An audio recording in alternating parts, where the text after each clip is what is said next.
entonces, usted me comentaba fai un momento de que empezou de neno. Sí. Alguén me comentou de que a primeira vez que usted marchou aí era un neno de menos de 10 anos, non sabía como chegar ao suído, e o seu guía foi un can que o levou, usted a por do can, que o levou a Braña onde estaba o gando.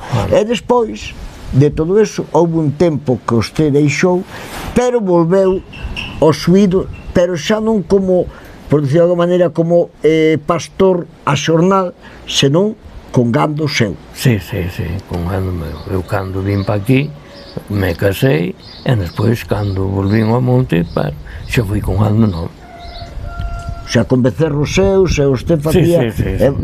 O sea, tiños aquí durante o inverno, na primavera, verán... Non, estaban... Eu xa os tiña verán e inverno todo arriba. Todo o tempo no monte, sí.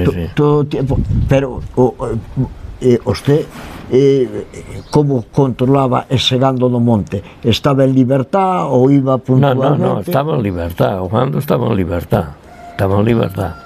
Despois, últimamente, tivemos unhas subvencións e cerrámolo o monte que era todo daqui de Estacas. Cerrámolo todo. Estaba vallado con alambre e despois pasadizas para poder pasar a xente e así sucesivamente. É unha pregunta que ademais sempre nos medios de comunicación falan de sabicherías ou lobos, se como gando. Eu miro nas noticias, como verá usted, e eu me imagino que habría moito máis gando e moito máis lobos fai anos atrás que hoxe. Como controlaban ustedes o equilibrio entonces, gando, lobo e... Agora, prácticamente, o gando andar así extensivamente, día e noite, é verdad, claro, hai máis daños do lobo que había antes, porque antes o gando estaba moi controlado, estaba ali con el, entonces non había. Agora sí, claro, gando anda aí libremente, non hai nadie que lle axude. Día e noite, e de noite é cando ataca, o lobo é de noite é cando ataca. Entonces, é verdad, claro, hai máis, é verdad, bastante máis de perfectos, pero non é... Tamén se aforran os xornales da xente. Sí, aforrase todo. É un impuesto que hai que pagar, entón. Claro, iso agora, é verdad, cada un bota o gando que quere, para o monte e tal, agora aquí tamén, entre nós xa pouco queda aí o rapaz, que ten aí unhas cuantas vacas e uns cuantos cabalos que teñen, pero aquí xa queda pouco, iso volveu a acabar.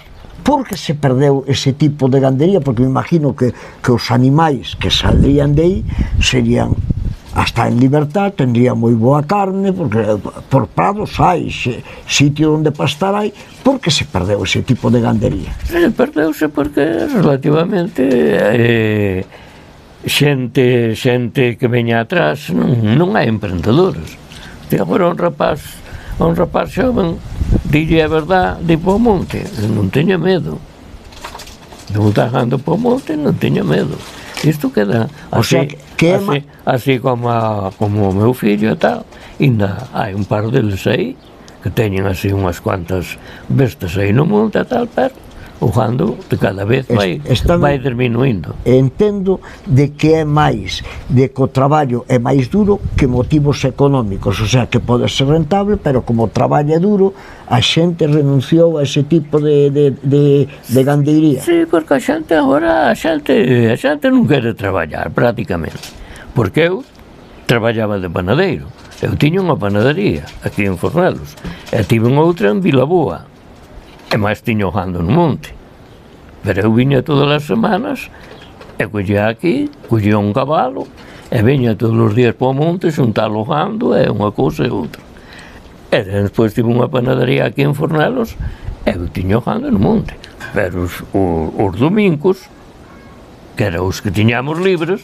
que non traballábamos, había que ir para o monte, xuntar o ganado, é unha cousa e outra, marcar, xuntar, e así sucesivamente, pero iso agora terminou, iso acabou.